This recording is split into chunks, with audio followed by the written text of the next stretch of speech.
राधे राधे, जय श्री कृष्णा। 7 जून का दिन है आज, और आज मैं आप लोग श्रीमद् भागवत का 13वां अध्याय भागवत अमृत में आज सुनाने जा रही हूँ। तो इसमें मुख्य क्या बातें हैं और इससे क्या हमें इस अध्याय से उपदेश मिलता है, क्या शिक्षा मिलती है, पहले आज मैं इसे बताती हूँ। श्रीमद् भागवत का महापुराण का 13वां अध्याय महाराज धृतराष्ट्र का गृह त्याग से संबंधित है और बहुत ही प्रेरणादायक वैराग्य का से संबंधित अध्याय है। इसमें जो विदुर हैं, जो धृतराष्ट्र के भाई भी हैं, जो जीवन की वास्तविकता का धृतराष्ट्र को बोध कराते हैं। विदुर पूरे महाभारत के युद्ध में अलग रहे, उन्हें युद्ध पसंद नहीं था और उन्होंने धृतराष्ट्र को बहुत कोशिश की थी समझाने के लिए कि युद्ध विकल्प नहीं है, लेकिन धृतराष्ट्र नहीं माने थे। तो इस अध्याय की तो प्रथम मुख्य घटनाएं हैं कि विदुर तीर्थयात्रा से लौटकर हस्तिनापुर आते हैं। तब तक युद्ध समाप्त हो चुका होता है और वे देखते हैं कि धृतराष्ट्र वृद्ध हो चुके हैं, फिर भी पुत्रमोह और राजमहल के सुखों में वे रह रहे हैं।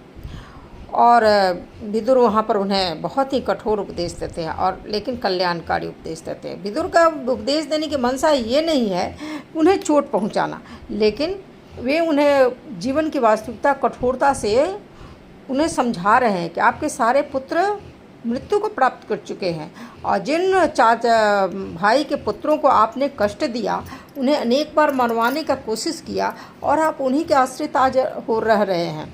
तो क्या आप उन लोगों का जूठन खा रहे हैं? क्यों आप इस भौतिक जीवन से प्रति इतनी आसक्त हैं? जीवन का अंतिम क्षण है, आप क्यों नहीं अध्यात्म के रास्ते पर चलते हैं? और जिससे क्या होता है, नंबर 4, धृतराष्ट्र को मृत्यु की निकटता और संसार की निरस्ता, यानी कि संसार नित्य नहीं है, उनका बोध होता है। तो जब ये जब बोध हो जाता है और विदुर इतने कठोर शब्द में जब बोलते हैं तो रात्रि के में ही गंधारी के साथ चुपचाप वन में निकल जाते हैं। अगले दिन जब युधिष्ठिर को पता चलता है तो बहुत दुखी होते हैं। तब नारद मुनि आते हैं और उन्हें सब कुछ समझाते हैं कि सब भगवान की इच्छा है। तो इस अध्याय से मिलती है कि क्या शिक्षा मिलती है? तो इस अध्याय से शिक्षा मिलती है कि मृत्यु सारे जो भी इस पृथ्वी पर आया है उसकी मृत्यु निश्चित है। विदुर धृतराष्ट्र कहते हैं कि शरीर प्रतिदिन छिन्न हो रहा है, मृत्यु निकट खड़ी है, जो जन्मा है उसे एक दिन जाना है, इसलिए जीवन का लक्ष्य केवल भोग नहीं होना चाहिए। धृतराष्ट्र केवल विदुर केवल धृतराष्ट्र ही नहीं कहते हैं, इस पृथ्वी पर जन्म लेने वाले हर एक प्राणी के लिए है।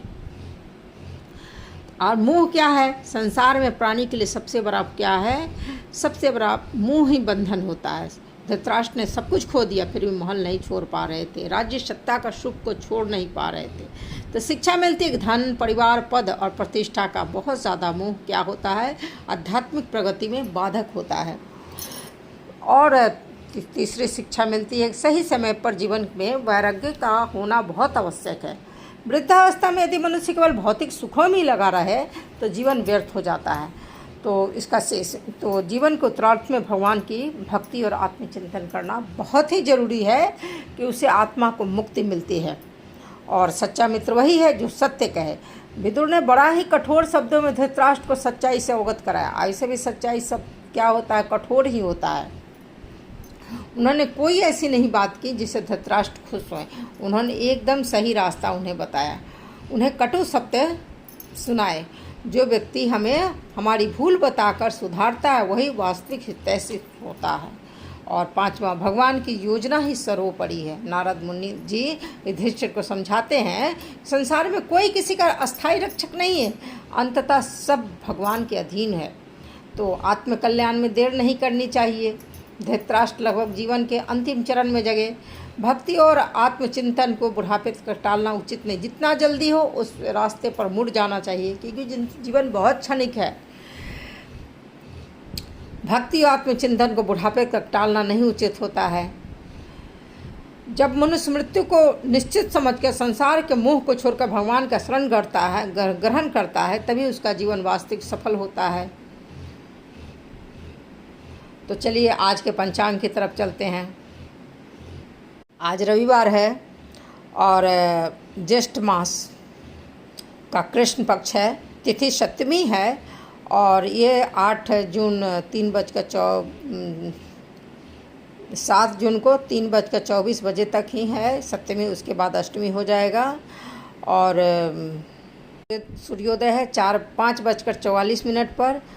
सूर्यास्त है 7:06 PM पर। आज का राहु काल है 5:26 PM पर से लेकर 7:06 PM तक। गुलिक काल है आज का 3:46 PM से 5:26 PM तक।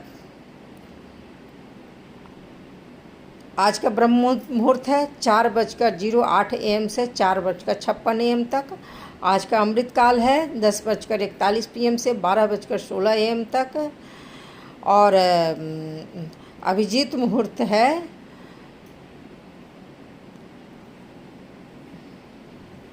11:58 AM से 12:52 PM तक।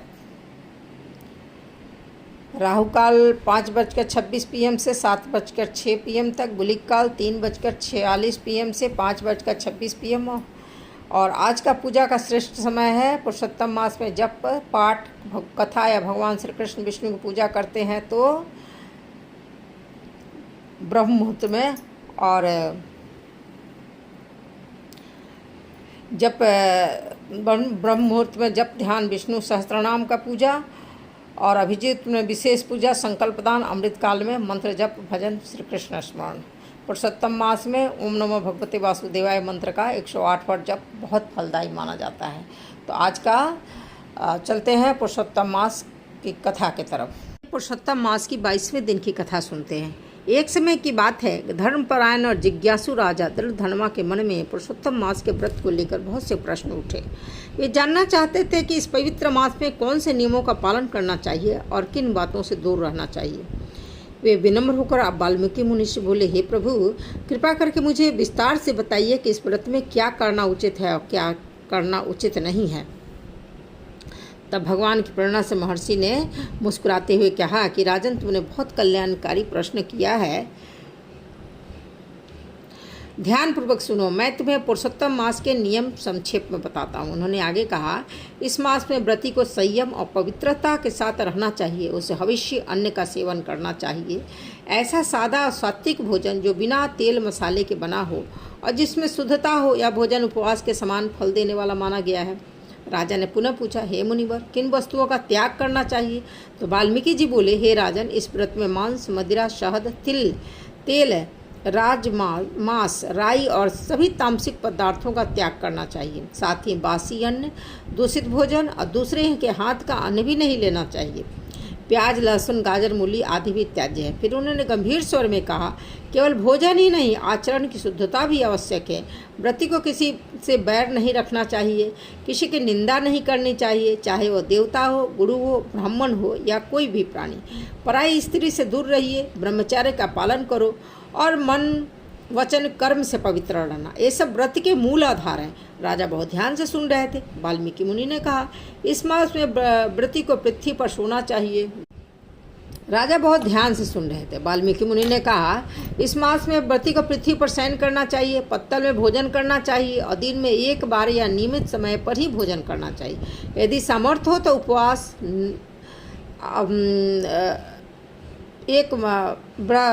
यानी कि एक बार व्रत का पालन करना चाहिए। उन्होंने यह भी बताया कि जो व्यक्ति इस मास में श्रद्धा से भगवान श्री कृष्ण का श्रवण करता है, श्रीमद् भागवत का श्रवण करता है या तुलसी दल से शालिग्राम का पूजन करता है, उसे बहुत पुण्य की प्राप्ति होती है। फिर उन्होंने एक अद्भुत रहस्य बताया, हे राजन, जो इस व्रत का पालन करता है उसके पास यमदूत नहीं आते हैं, उसके शरीर में समस्त तीर्थ और देवताओं का वास होता है, उसके जीवन में दुख, स्वप्न, दरिद्रता, सभी पाप नष्ट हो जाते हैं। राजा को सुनकर बड़ा आश्चर्य हुआ।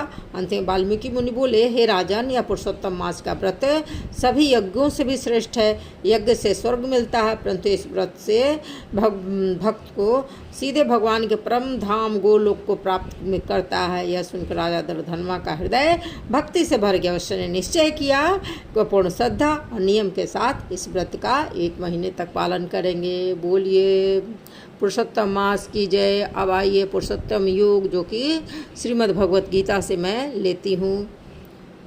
उत्तम योग में 10 श्लोक का वर्णन करूंगी। तो प्रथम श्लोक है ऊर्ध्वमूल अधशाखाम अगस्ततम प्राहुरव्ययम छंदासि यस्य प्रणानि यस्तदेव स वेद वित। भगवान ने कहा जाता है कि एक शाश्वत अगस्त वृक्ष है जिसकी जड़ें तो ऊपर की ओर है और शाखाएं नीचे की ओर तथा पत्तियां वैदिक स्रोत हैं। तो इस वृक्ष को जानता है वह वेदों का ज्ञाता है। नंबर 2, अधः च ऊर्ध्वं प्रसूतात्सस्य शाखा गुणप्रवद्धा विषयप्रबाला अधश्च मूल्यानुशंसतानि कर्म अनुबंधनी मनुष्यलोके।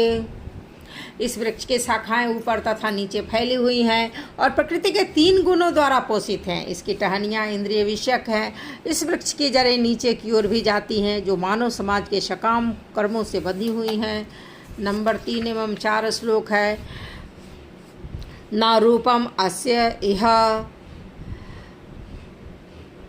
तथोपलभ्यते न अंतो न च आदि न च संप्रतिष्ठिता अगस्त्वमेनं सुविरिर्मूलं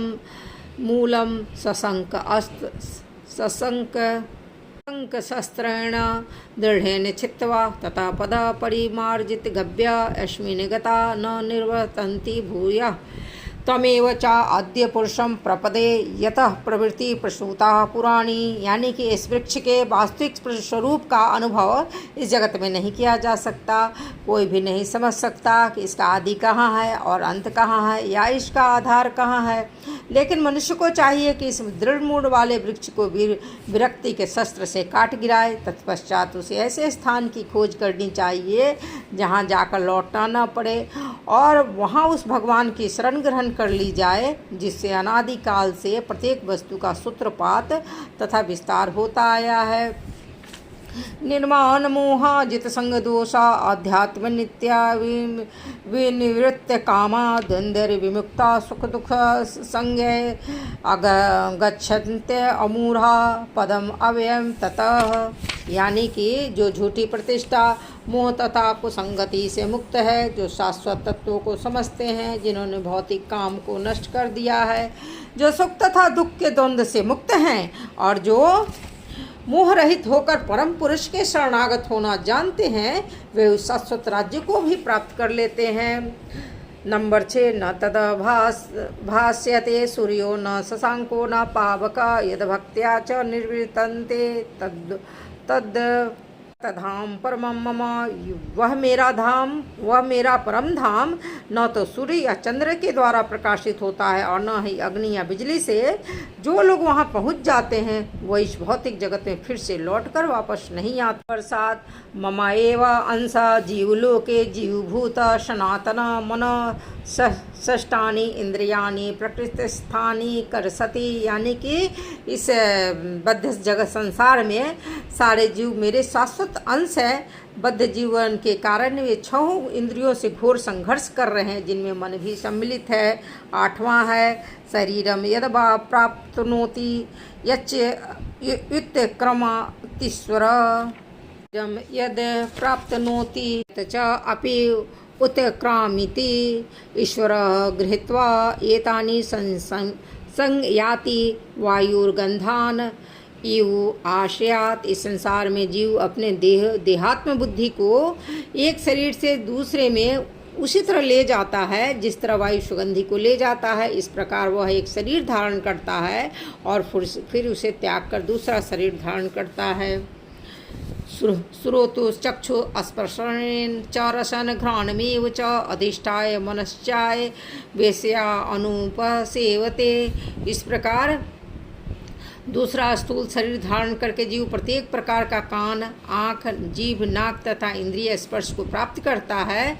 जो मन के चारों ओर संपूचित है वह इस प्रकार वह इंद्रिय विषयों को के एक विशिष्ट समुच्चय का भोग करता है। उत्क्रामंतम स्थितम वा अपि जानवा गुणान्वितं विमूढ़ा नानुपश्यति पश्यन्ति ज्ञान चक्षुषम। मूर्ख न तो समझ पाते हैं कि जीव किस प्रकार अपना शरीर त्याग कर सकता है, न ही वे यह समझ पाते हैं कि प्रकृति के गुणों के अधीन वह किस तरह से शरीर का भोग करता है। लेकिन जिसकी आंखें ज्ञान में प्रशिक्षित होती हैं वह यह सब देख सकता है। तो आज का पुरुषोत्तम योग यहीं तक।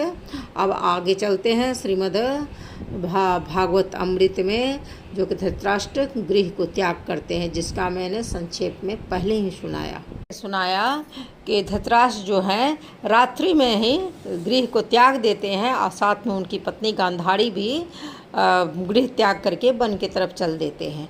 उसके बाद सुबह जब महाराज युधिष्ठिर उठते हैं, नित्य कर्म करने के बाद वे राजमहल में प्रविष्ट करके गुरुजनों का अभिवादन हेतु राजमहल में आते हैं, तो न उन्हें ताऊ मिलते हैं न ही उन्हें उनकी ताई मिलती हैं। तो अब आगे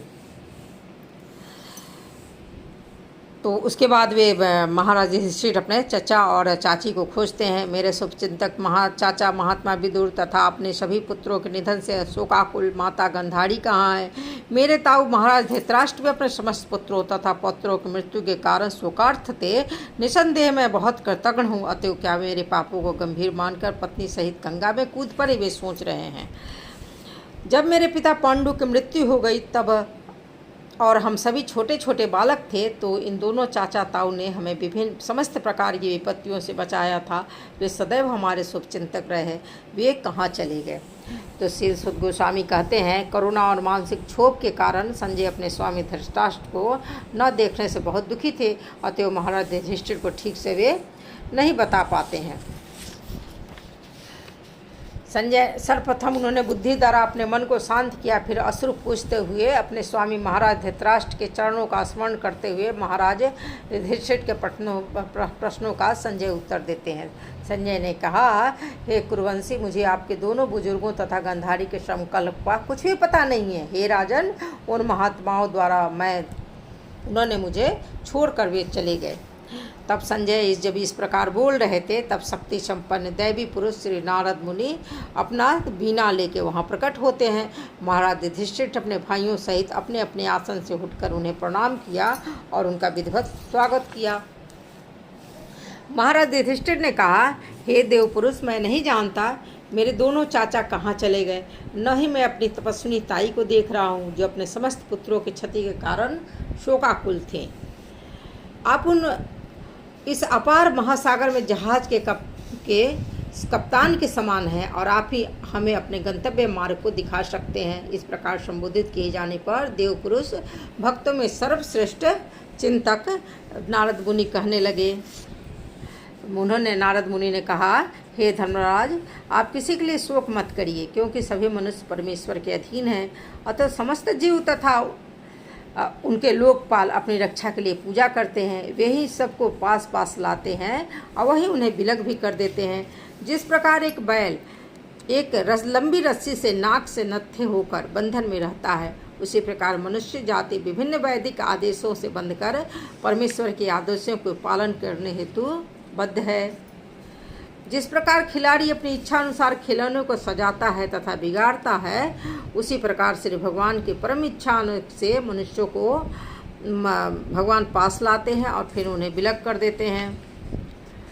हे राजन, सभी परिस्थितियों में चाहे आप आत्मा को नित्य मानो अथवा भौतिक देह को नश्वर अथवा प्रत्येक वस्तु को निरंकार परम सत्य में स्थिर मानो, या प्रत्येक वस्तु को पदार्थ अथवा आत्मा का आकर्षणीय संयोग मानो, वियोग की भावनाएं केवल मोह जनित स्नेह के कारण है, इसके अतिरिक्त कुछ भी नहीं है।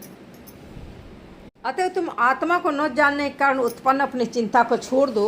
अब आप यह सोच रहे हैं कि वे असहाय जीव तुम्हारे बिना किस प्रकार रहेंगे। तो 5 तत्वों से निर्मित यह स्थूल शरीर पूर्व से ही सनातन काल कर्म तथा भौतिक प्रकृति के गुणों के अधीन है, तो किस प्रकार से यह अन्य व्यक्तियों की रक्षा कर सकता है?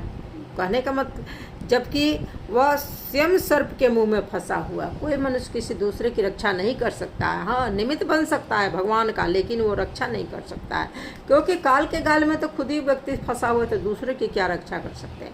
हाँ, भगवान आपके द्वारा भले ही दूसरे की रक्षा करवा लें, तो जो बिना हाथ वाले हैं वे हाथ वालों के शिकार हैं, जो पाँवों से विहीन है वे चौपाइयों के शिकार हैं। निर्बल सबल के भोजन है और सामान्य नियम यह है कि एक जीव दूसरे का भोजन बना हुआ है।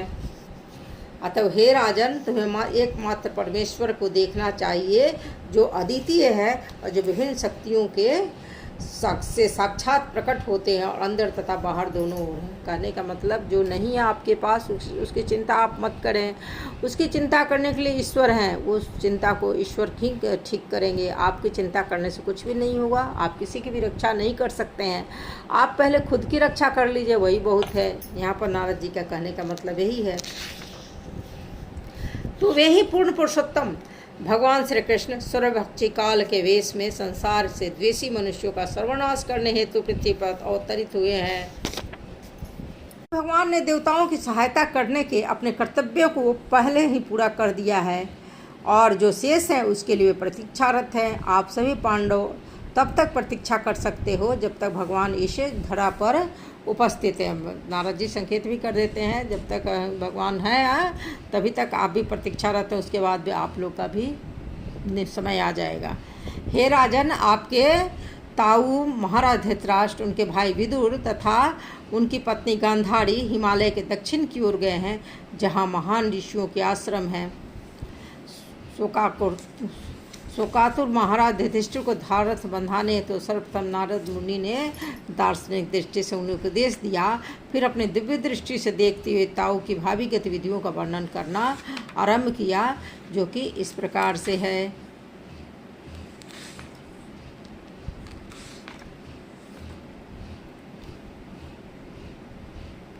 यह स्थान, ये जगह नारद मुनि बता रहे हैं कि वह स्थान सप्त स्रोत 7 द्वारा विभाजित कहलाता है, क्योंकि यहाँ पर पवित्र गंगा नदी का जल 7 शाखाओं में विभाजित हो जाता है। ऐसी महान सप्त ऋषियों को तुष्टि के लिए किया गया था।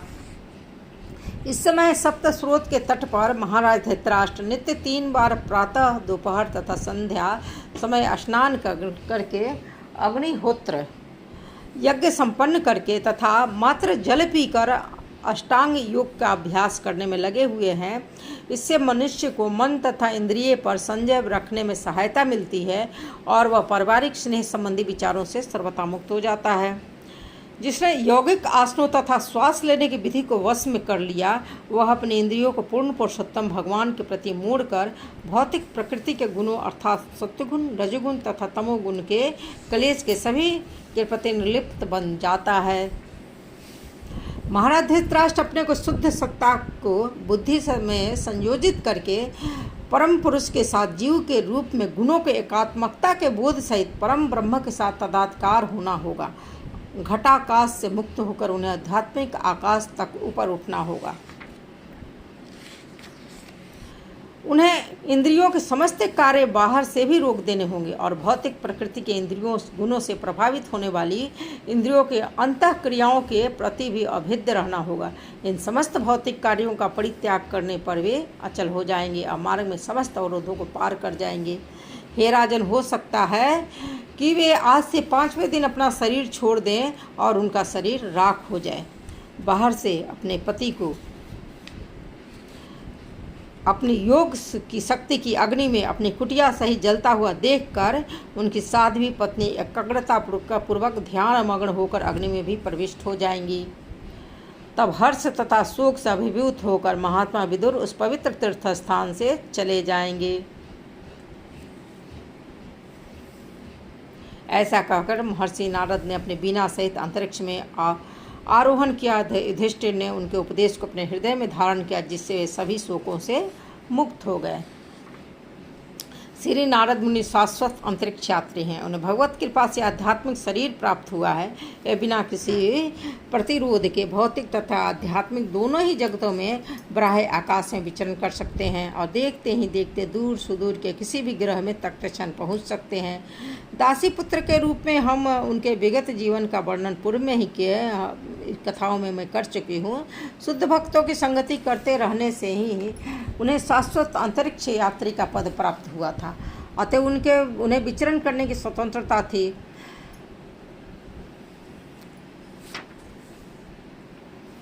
मैं विदुर की कथा बता रही हूँ। महात्मा विदुर जब उन्होंने देखा कि उनके भाई और उनकी भाभी अग्नि में जल जाते हैं, तो उन्हें बड़ा ही तो अपने भ्राता धृतराष्ट्र के आश्चर्यमय प्रयाण को देखकर वे बड़े आश्चर्यचकित थे, क्योंकि वे अपने विगत जीवन में बहुत ज़्यादा भौतिकवादी और अत्यधिक लिप्त थे। निसंदेह महात्मा विदुर के कारण उनके भाई को जीवन की वांछित गति प्राप्त हुई। अतः जानकर महात्मा विदुर बहुत प्रसन्न थे। लेकिन उन्हें दुख था कि वे अपने भाई को शुद्ध भक्त न बना पाए। महात्मा विदुर ऐसा न कर पाए क्योंकि महाराज धृतराष्ट्र उन पांडवों से शत्रु भाव रखते थे, जो सभी श्री भगवान के भक्त थे। वैष्णव के चरण कमलों पर किया गया अपराध श्री भगवान के चरण कमलों पर किए गए अपराध से अधिक घातक होता है। निश्चय ही महात्मा विदुर अपने भाई धृतराष्ट्र पर बहुत कृपालु थे, जिनका पिछला जीवन अत्यंत भौतिकवादी था। किंतु ऐसी कृपा का वर्तमान जीवन में फल अंततः परमेश्वर की इच्छा पर ही निर्भर होता है। अतएव महाराज धृतराष्ट्र को केवल मुक्ति लाभ हुआ। ऐसे अनेक मुक्त जीवनों के पश्चात ही भक्ति की अवस्था प्राप्त हो पाती है। महात्मा विदुर अपने भाई तथा भाभी के देहांत के समय शोकातुर हो गए और शोक को दूर करने का एकमात्र उपाय था वे तीर्थ यात्रा के लिए निकल पड़े। अतएव महाराज युधिष्ठिर के पास अपने जीवित चाचा महात्मा विदुर को बुलाने का अवसर भी न प्राप्त हुआ। तो आज का प्रकार श्रीमद् भागवत अमृत के प्रथम स्कंद के अंतर्गत धृतराष्ट्र तथा गृह त्याग नामक 13वें अध्याय के भक्ति वेदांत तात्पर्य पूर्ण हुए। कल मैं सुनाऊंगी भगवान श्री कृष्ण का अंतर्ध्यान हो जाना, और जिसके कारण सारे संसार में एक तरह क्लेश मच जाता है, कलियुग का इस धरती पर अवतरण होता है। तो आज की कथा इतना ही। कृपालु दयामय बिनती मेरी सुनिए, हे कृपालु दयामय बिनती मेरी सुनिए। हाथ जोड़ बिनती करूं शरण अपनी लीजिए, हाथ जोड़ बिनती करूं शरण अपने लीजिए। हे कृपालु दयामय बिनती मेरी सुनिए, हे कृपालु दयामय बिनती मेरी सुनिए। तो राधे राधे, जय श्री कृष्णा। एक और भजन सुन लीजिए। प्रभु ना तुम सा ना प्रेमी कोई, ना तुम सा ना ज्ञानी कोई। प्रभु तुम सा ना, प्रभु ना तुम सा ना प्रेमी कोई, ना तुम सा ना ज्ञानी कोई। हर हृदय के परमेश्वर हो तुम, पार लगाते तुम केवली हो। प्रभु ना तुम सा ना प्रेमी कोई, प्रभु ना तुम सा ना प्रेमी कोई। राधे राधे, जय श्री कृष्णा।